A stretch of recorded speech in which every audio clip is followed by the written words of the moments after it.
What's good, everybody? Anthony here with 6skill-Mafia. Today's retro review is MMS238, the Terminator T-800 battle damaged version, also known as the police shootout version. This bad boy came out in February of 2014, retailing at $229 US. This is without a doubt one of my favorite Hot Toy figures in my collection, and I can't wait to talk about it with you guys.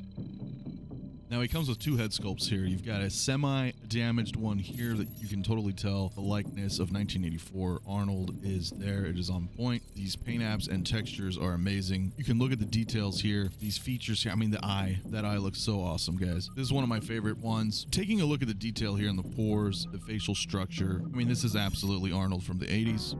Now, personally, I think this head sculpt still holds up today. Being almost 10 years old, they may eventually give us a 2.0 revision figure down the road, but honestly, I don't see too much that they could improve upon. There are a few things that we'll talk about a little bit later, but honestly, I'm still very, very pleased with this figure and have no regrets in my purchase. Then we have the battle damaged version here. As you can see, much more detailed, much more gruesome looking here. We've got deep cuts in the flesh here, tears open. We've got the endoskeleton here as well that you can see all along his left side of his cheek exposed with all the blood. You got the plate here on the top of the skull exposed. We're going to take a little bit of a closer look here at the details of the endoskeleton here through the flesh. You can see all of the teeth here, all the extra details. That metallic finish really brings out this sculpt. Now, I didn't show it here, but you can see here on the back of the hair does come off, and you could put in some cell batteries to light up the exposed eye. I just did not do that because the batteries have long since been dead. Taking a look at the weapons here, we do have a Smith & Wesson Model 15 revolver that was also seen in the movie, being used multiple times here. What's really interesting about this older pistol for Hot Toys is just like a lot of their older ones, they can open up. You can take the barrel off here as shown. You can actually pull everything apart. Be careful though if you guys do, because it's kind of a pain. It's in 4 pieces. You got to put it all back together. Then we have the SPAS shotgun, this 12 gauge. This thing looks awesome as well. Now, none of the weapons are metal. They are all plastic, but honestly, that's not even really a concern, and they look great just the way they are. There is kind of like a little bit of a metal ring here that you can see that does have a strap connected to it on the end there. It does have pump action as well, but the paint apps make it look really good, which is a welcome addition, and it does add to that sense of realism.